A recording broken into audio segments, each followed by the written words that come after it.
Hi everyone, my name is Karen Liu. I'm a newish faculty at Stanford. I joined the CS department last summer and I was a professor at Georgia Tech before.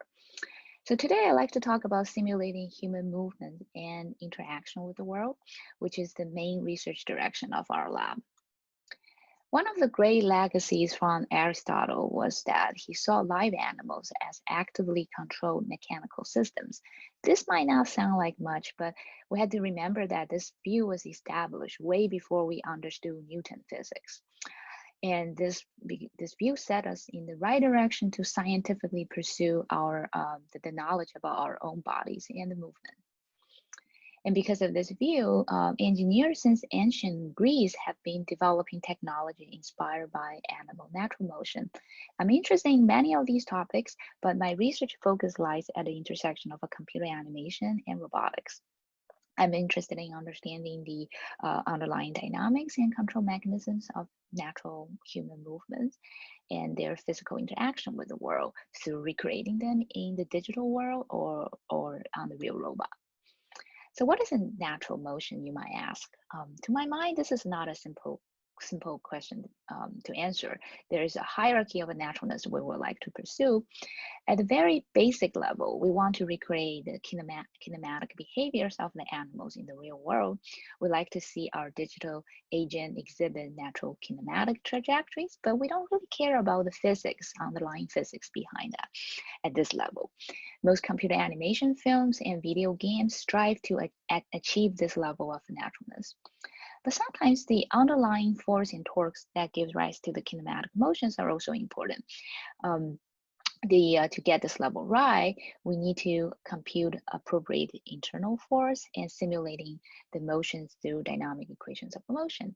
And so this work you're looking at is a attempt to turn a simple motion sketch to a more realistic animation by correcting the dynamic trajectory of the motion. Once we are at a level that requires simulation and control, we might be interested to know whether our digital agent can react to the perturbation in the environment in a natural way. If the digital agent is being pushed slightly, will it recover its balance like an able and healthy person, or will it just fall over like a rag doll? And if this is the latter, we can't really claim that this is a natural behavior. And most animals have the ability to generalize and acquire motor skills to similar tasks. Once we master how to ride a bicycle on a flat terrain, we should be able to apply the same skill to a different terrain, such as the flight of shallow stairs. Animals are also excellent at coordinate different parts of their bodies to achieve multiple tasks. It would be very unnatural if our digital agent can only execute one task at a time. And here we see that the agent is coordinating his two arms to achieve the manipulation task while maintaining the whole body balance. And finally, even if we can achieve these level of naturalness, can the digital agent learn the motor skills in a similar motor developmental process like animals instead of being engineered to do that? And reinforcement learning's approach can be one of the potential attempts to answer a question along this line. And of course, there are many more interesting questions about natural motion that I have not looked at or have thought about. But there's an interesting observation is that many of the techniques we develop for computer animation also overlap with robotics research. And in general, there are two ways that simulated human movements can be useful for robotics. First, we can treat a virtual robot just like a virtual humans with maybe different modeling, sensing, and actuating mechanisms, and develop control algorithm for virtual robots. Given the increased need of physical modeling and simulation for robot learning, this line between computer animation and robotics are getting blurrier nowadays.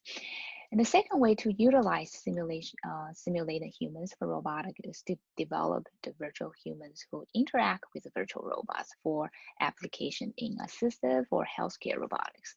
And this gives us a safe and flexible proving ground for developing intelligent robots that can explore more freely and learn from their mistakes and vast amount of data produced in the simulated environment with the virtual humans.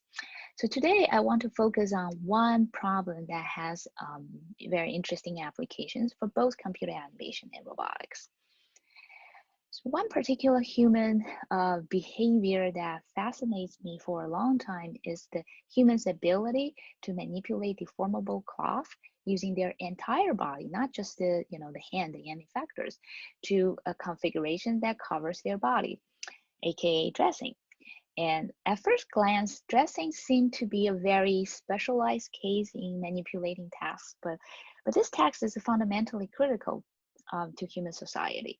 It's considered one of the most important activities of daily living by healthcare and medical communities.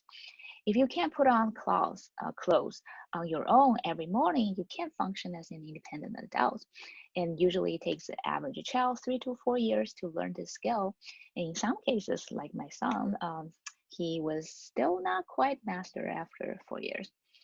So how do we train a virtual human agent that knows how to put clothes on themselves?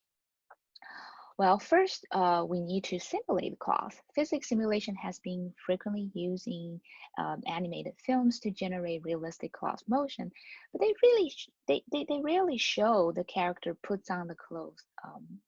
The main reason is because the cloth simulation techniques developed in computer graphics is for the purpose of visualization. You can look at it, but you can't touch it or manipulate it. The simulation breaks with the simplest possible manipulation task, such as pinching a sheet of cloth. And as a result, we have to patch the state-of-the-art cloth simulator before we can move on to developing a dressing controller for human agent. And before we figure out what actions an agent needs to master in order to put on cloth, let's first think what types of input sensory are crucial to dressing. And one reasonable hypothesis is that vision, haptics, proprioceptions are all critical to dressing. But some people, might argue that dressing doesn't depend on careful planning because the cloth is highly deformable and will yield nicely to body movements as long as they are roughly correct. And this means that an open loop controller might work just fine in most cases. So for the sake of argument, we test an open loop approach by motion capturing someone dressing a shirt, and then we can make the virtual humans tracking the motion capture trajectories through physics simulation. And we quickly figure out that these open loop control approach won't work because a slight misalignment between the hand and the cloth at the beginning will cause the entire dressing task to fail. Perhaps a majority of the dressing process can rely on stereotypical kinematic trajectory, but at the moment right before your hand enters the sleeve hole is short, but very critical, and it's critically depending on the feedback signal from the environment. So the one thing we know from the literature is that the basic proprioception, knowing where your body parts are, is very important for pretty much any task that interacts with the environment. But the remaining question is, when is vision more important, and when does haptics becomes critical? Also, how do we fuse these different types of perceptions to produce an appropriate action? But first, we need to have a more precise understanding of the process of dressing. One important observation about dressing is that seemingly complex motions can be decomposed to a few primitive actions, and we call them alignments, traverse, and transition. These primitive actions can be assembled in different orders repeatedly to achieve different dressing tasks for upper bodies and lower bodies. So they're very flexible. And to give us this gives us a high-level guideline to design a dressing controller made of subtasks. And each subtask can be framed as a motion planning problem. So here we'll just look at the most important subtask, alignment. Given a loop of vertices as the cloth feature, the goal here is to control the end effector to pass through this loop. Okay, so that's really what alignment is about, right? And since the application we have in mind are mostly in computer graphics, we assume that we can directly access any information about the simulated world And that's what I meant by, using the privilege information here. For example, we can place a virtual multi-directional camera at any factors and render the cloth from 6 directions to form this qubit map. And the color of the map represents the geodesic distance from the cloth feature to the hand. So, for example, how far my hand is from the hole of the sleeve. And to measure success in completing the task, we formulate a metric that approximates the containment of the human body by the target cloth feature. And finally, we formulate a nonlinear optimization to solve a whole body configuration that utilizes privileged vision perception to find the entry point of the sleeve using the hand. So this motion planning approach works really well when we have privileged knowledge about the 3D world. We can come up with non-trivial motion paths to navigate a very complex and deformable environment made of cloth. But we also noticed that a controller relying solely on vision can only succeed when a garment is somewhat loose, like you see how big these shorts compared to how skinny the character is. And the problem creeps up when we test more challenging garments. For putting a fitted sweatshirt like this one, we really need to have a good sense of haptics. The question then is how to effectively integrate different modalities of sensing, namely haptics and vision, into one control policy. Reinforcement learning approach has been proved very effective to learn policy using raw signals from multiple sensors. So the control policy is defined as a function that maps the sensor's information to actuation such that the long-term reward is optimized. So in the context of a dressing problem, the state variable should include vision, haptics, and proprioception.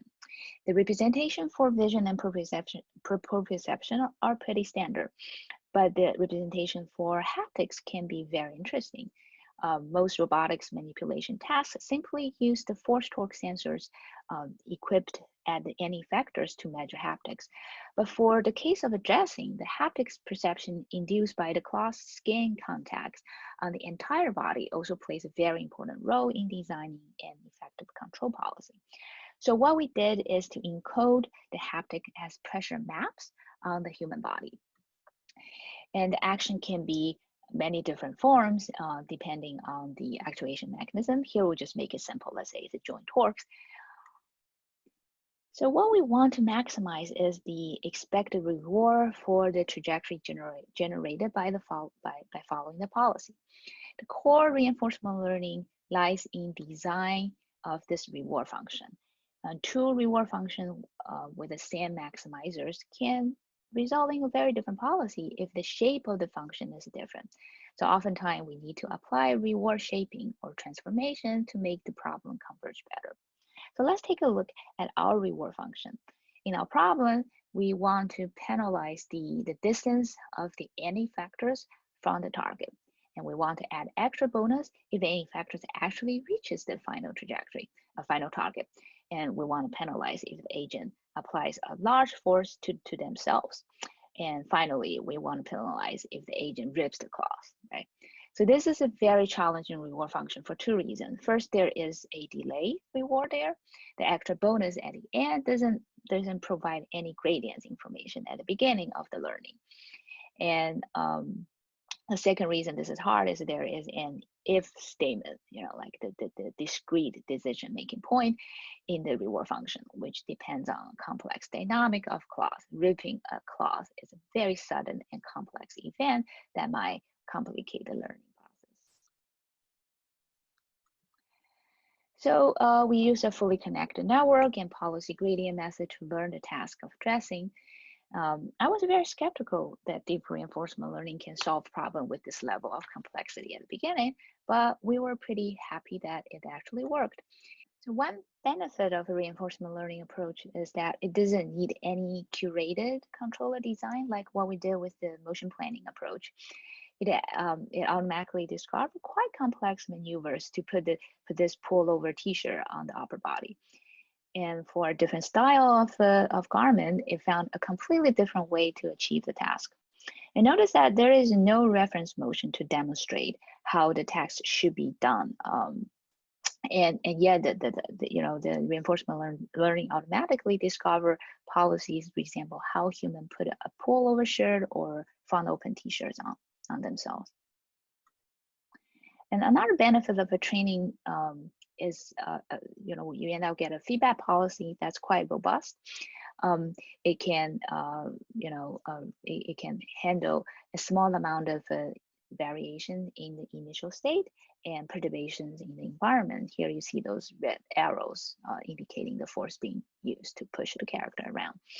And because it's very straightforward to inject noise and variance during training for our markup decision process framework. So we also show that we can use the same framework to train a virtual butler, if you will. This example inspires us to apply our core idea to assistive robotics. So assistive robotics have the potential to provide adaptable and intelligent assistance to people in need, but developing such a robot is challenging because the robot needs to coordinate its motion with the humans and oftentimes through physical contacts. And in contrast to other robotic assistants, dressing is even more complex and challenging because dressing is a more collaborative and interactive task, which requires humans to actively participate in the task.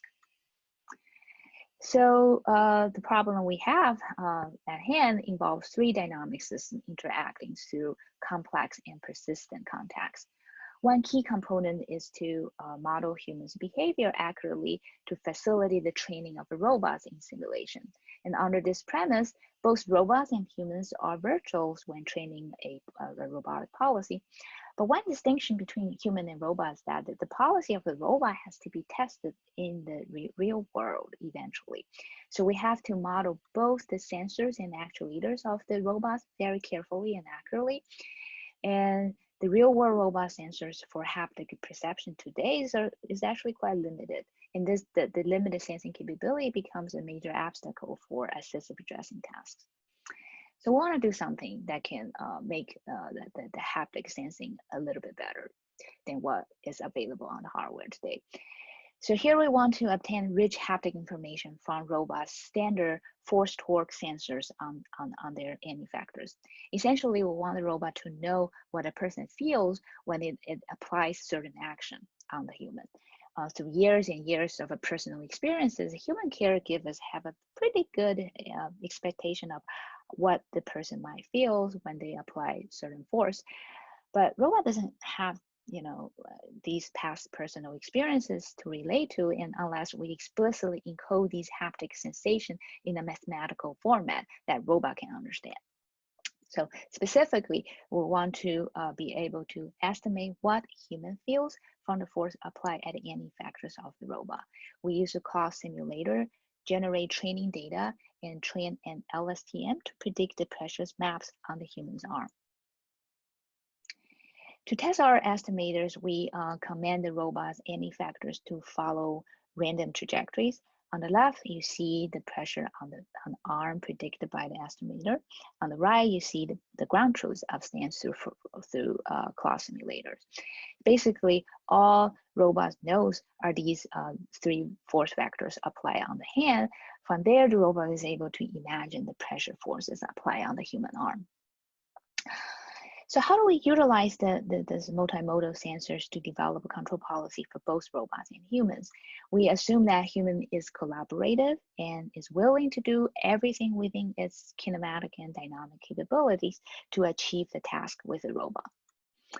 So we use reinforcement learning to simultaneously train humans and robots control policy as a separate neural networks using physics simulation.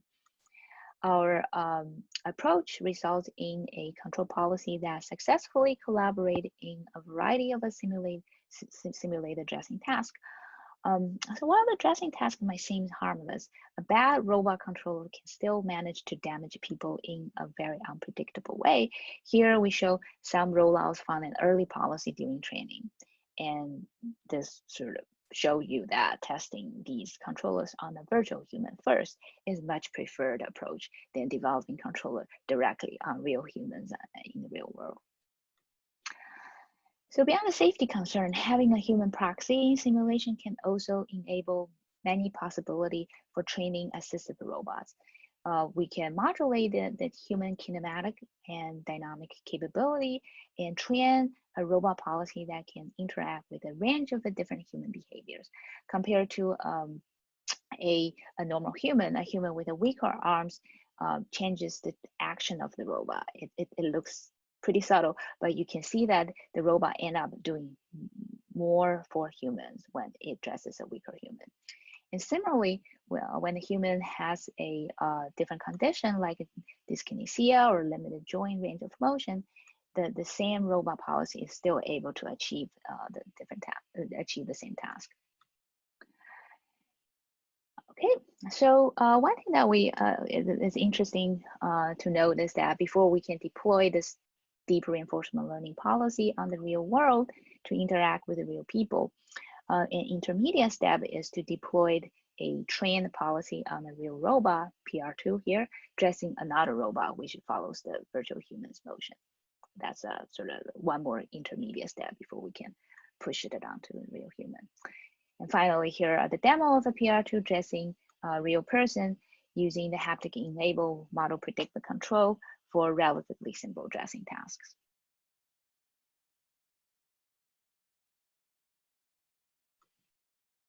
So far my lab has been focusing on studying and developing motor skills for virtual humans to enable them to interact with the physically simulated world. The big assumption we made is that someone else will come up with a high-level action plan and give it to us in a task representation we understand, such as running from point A to point B or picking up a cup and placing it on the shelf. Our job is to come up with the functional movements under physics constraints, not to come up with the plan itself. So we also assume that the virtual human has the access to the entire state of the simulated world. For example, in the dressing case, we assume that the precise shape of the cloth at every single moment or the cloth materials are known to the virtual agent. On the other hand, researchers in AI and computer vision have been working only with information observable to whatever sensors available to the agent and try to make sense out of it. The agent learns to make high-level decisions based on what it sees and feels, but they depend on a black box motor skills that act out the decision in the physical world. So it seems that we are at the point where the two research worlds can relax their respective assumptions and talk to each other directly. Just like a human brain, just like our human brain, we need the cerebral to coordinate with the cerebellum to create intelligent and autonomous virtual humans. And as a first attempt, we have been building this virtual child, we call him Dash, who is able to reason about the world using its own vision perception, and language communication with the user, and to manipulate the state of the world according to its own spatial reasoning. This is just the first step towards a generalizable embodied agent for interactive application for AR, VR, computer graphics, or just integrative AI research in general. So with that, I'd like to thank all the funding agencies who support our labs in the past and in present, and hope you enjoy the talk.